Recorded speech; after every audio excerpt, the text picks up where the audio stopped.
What's up, Change the Channel podcast listeners? My name is Megan Grace, and this is another episode of Change the Channel podcast.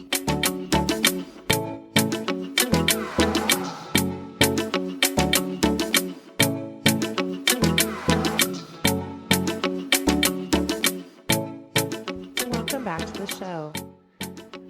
On today's episode, I want to talk about something that is very near and dear to my heart, and I feel like it's showing up in a variety of ways within my life, within the life of my friends, and it's kind of this, it's almost like this undercurrent, I feel like, within a lot of the conversations that are coming up. So hopefully this episode will offer you a little bit of comfort if you're also feeling this way, or potentially be enlightening if you didn't know that you were feeling some of this too.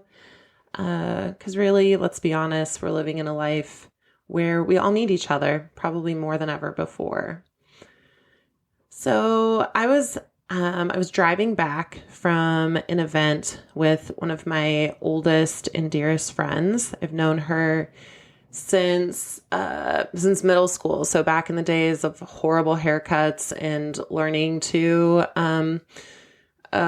about braces and glasses and growth spurts and figuring out who you are. So we've managed to make it from literally that age all the way up to being adults. And so she is especially important in my life. And we have this beautiful kind of nugget of time as we were driving, probably an hour or so. And I was talking with her, and we both in different ways were starting to express this idea that life was feeling heavy. Life was feeling a little bit lonely or overwhelming, or it was kind of this. But also sprinkled within was, but there's things I'm grateful for. I'm happy about certain things. Some stuff is going well. But in the undercurrent of a lot of it was this feeling of sometimes life is just entirely too much for me, and I have no idea what to do about it. And we both looked at each other and were like, well, girl, you can totally call me if you need me. Like, why don't you come over? Why don't, this, that, whatever. And it was so natural to offer that. And vibrationally, I could feel that it wasn't landing. The idea that this conversation would move from just sharing about the idea that we could be support for each other to actually leaning in and requesting support. There was a disconnect. And so I've been thinking about, what is that disconnect? And I really believe that it comes from this idea and this message that somehow we need to clean ourselves up before we get support. Now, this shows up in ways, I don't know if you were ever this way, but like whenever I go to the dentist, I feel like for whatever reason, all of a sudden I'm like deep brushing my teeth. I'm like, all of a sudden, like the mouthwash is getting like pulled back from, behind whatever it was like that I got stuck behind on the shelves. And you're like, okay, I'm going to like double floss. I'm going to, like I might even do a white strip. Like we have this idea that we need to clean ourselves up and be very presentable before even coming to the person or place or situation that is meant to offer us support. And I think it comes from this idea of worthiness. It stems from a deep feeling, deep wondering of how worthy am I to be held, to be seen, to be loved, to be witnessed. Witnessing is so juicy. Sometimes the idea of not just space being held for you, but having someone actually sit and bear witness to that which you are holding can create this level of making the intangible tangible. Because let's be honest, a lot of times stress or emotions, sadness, depression, anxiety, PTSD, even all of that stuff feels kind of like crazy making, I think, because it's intangible. It's an emotion. It's chemical, biological, things that are going on under the skin that are manifesting themselves in the ways that we see the world and the ways that we move through the world. But there can sometimes be this, but is it all in my head, quote unquote? Also, if it is all in your head, then that's kind of like the computer of the body. So if it's all in your head, it means it must be important. But also there's just this idea that we need to be more put together before we even let people know that we're falling apart. And that is tragic.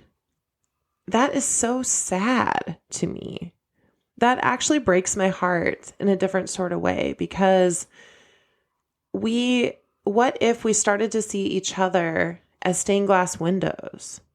That the broken pieces or the parts that are like, maybe there's a part of your stained glass window that is heavy. Maybe it's like a really deep, dark red or, like a deep black color, but that's not your entire picture. That's not who you are. It's what you're moving through.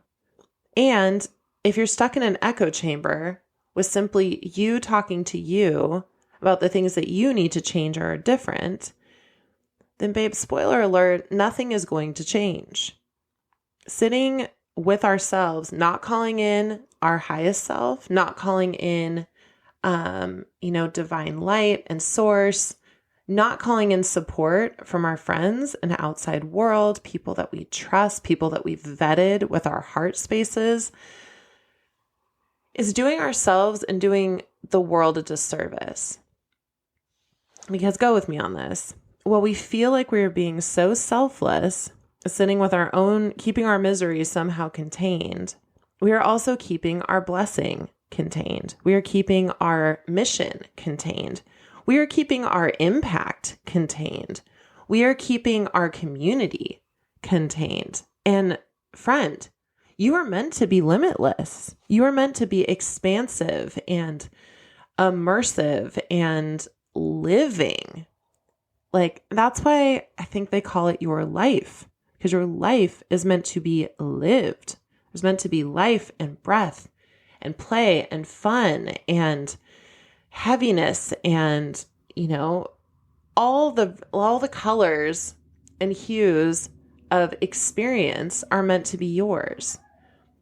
And this pervasive, horrifying lie that says that if you are not radiating only beautiful things, if your stained glass window isn't just pristine and stunning and beautiful, then you're not meant to be seen. Then there's so many windows that are covered over that we don't get to see. And can you imagine being in a room and the light that comes in is coming in from the divine, which is the outside. Maybe we'll just make it, like the sun for this analogy.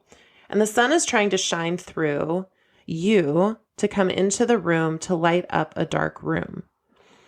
And the window that is you is a stained glass window. And if you were to look at yourself and say, well, I'm not whole, I'm not complete. There's these shards of glass and different colors, and I don't know. I also don't look anything like the window next to me, so I should probably keep that under wraps. Oh, I need to make sure it's polished and clean before I open it up. And imagine putting a curtain over the window that is you while you are sitting and stumbling around in this idea of trying to become perfect. Now imagine in this room, if all the windows, if it was just like a room full of windows, and let's say that on all sides, if there are 5 windows per each side of this room, just so we can kind of get an idea, what if 4 out of the 5 people or 5 windows had decided they were going to cover themselves up with curtains because they weren't sure if the way that they shone in the room was as good as the one next to them, or clean as the one next to them, or worthy as the one next to them. That means that there is literally just one window that is allowing any light to get into the room at all. Now imagine in this room, if on each wall there is only one window that is allowing light to come in, how dark is that room going to feel? How dark is the experience going to be of the ones that have put curtains over themselves? And how exhausting might it feel to the window that is bringing the light forward, that is outpouring, that is allowing the light to move through? That's how we end up with caregiver burnout.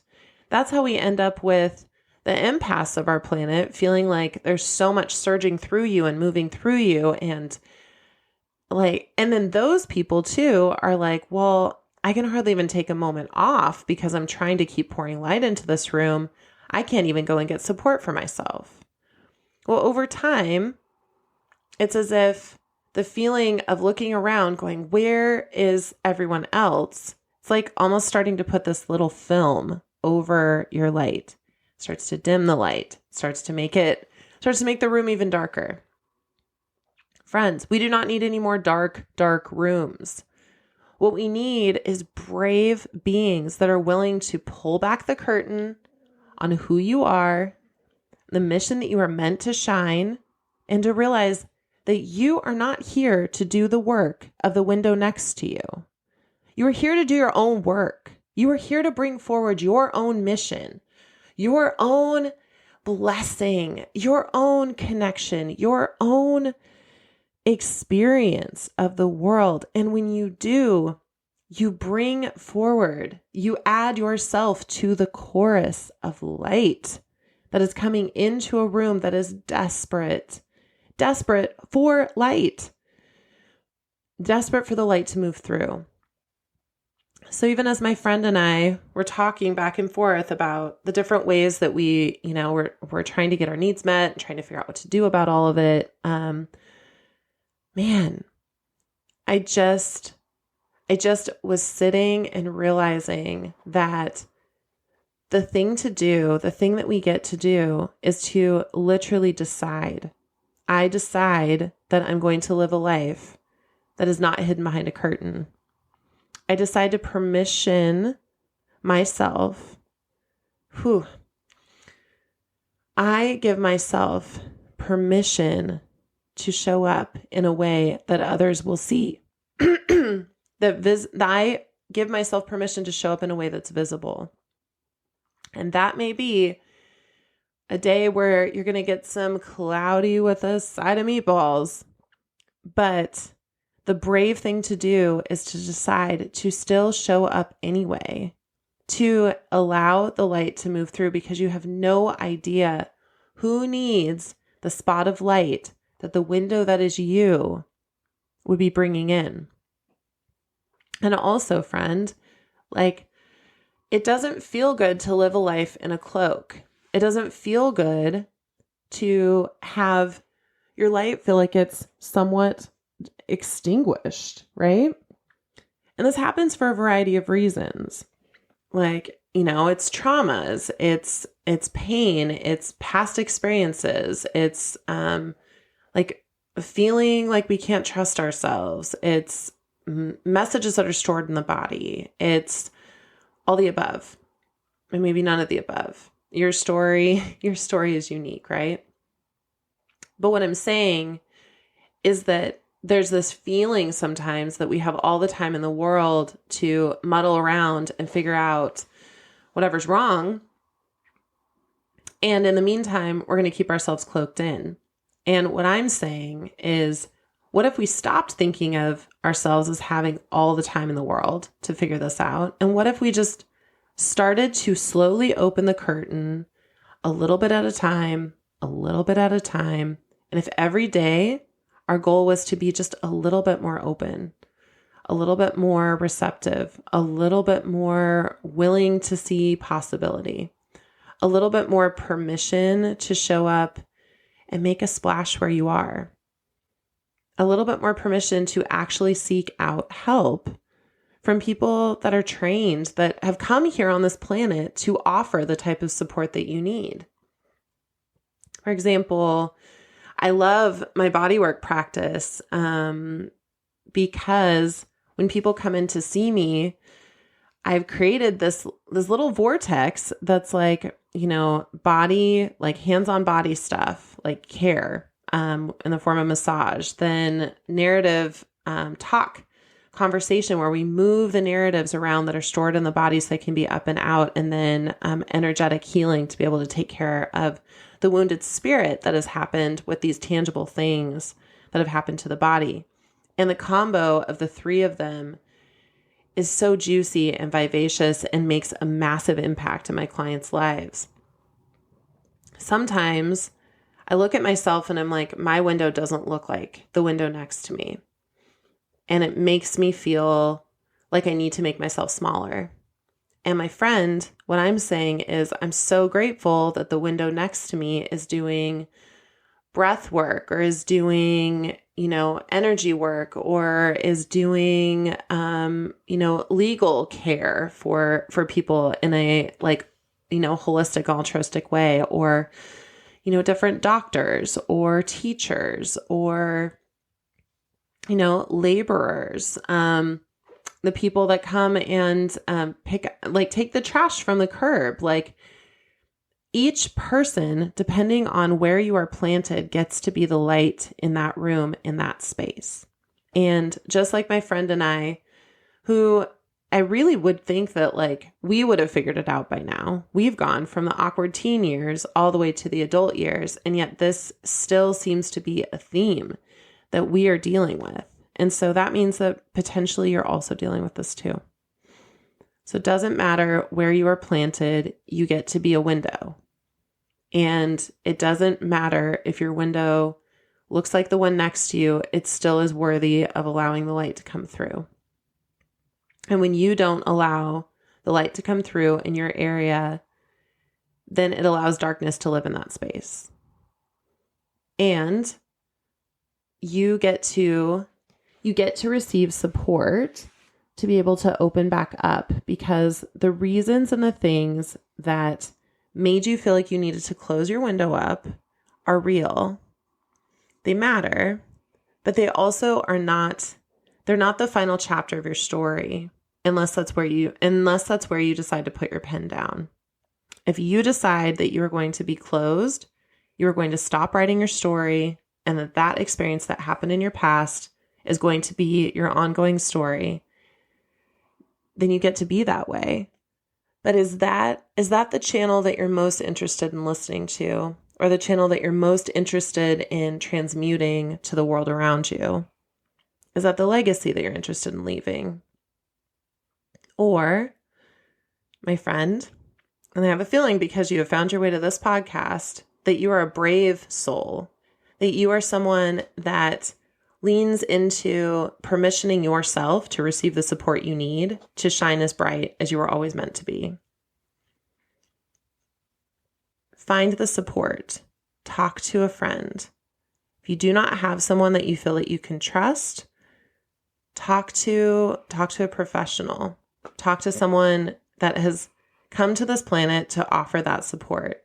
And I offer virtual sessions. If you live anywhere in the world, I'm here to connect with you, because it is so important. It is so crucial. It is essential that you are living in your most vibrant space, because the world needs your light exactly the way that it pours forth from you.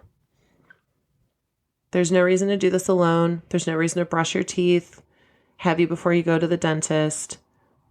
The moments that might seem the most broken to you might be the perfect key that unlocks something for someone else, and then both of you get to shine. The channel that we get to change today is that messy makes me need to be separate. Messy makes me a problem. We get to change that channel and say, messy makes me interesting. Messy means that I've lived. Messy is not the end of my story. And I am brave, I am capable, I am powerful, and I am worthy exactly as I am to receive support. Thank you so much for being with me on this episode of Change the Channel podcast. You beautiful light bringers, windows, stained glass windows that are around shining, beaming lights, allowing light to move through you in your community, in your friend group, in your space, in your own life. You are beautiful. You are worthy. You are loved. You are seen. You are witnessed. And this is your verbal permission slip to start pulling back the curtains and allowing the light to shine through. My friend, it is time. This is another episode of Change the Channel podcast. Thanks for hanging out. I'll see you on the next episode. And until then, keep your light shining bright and keep changing those channels.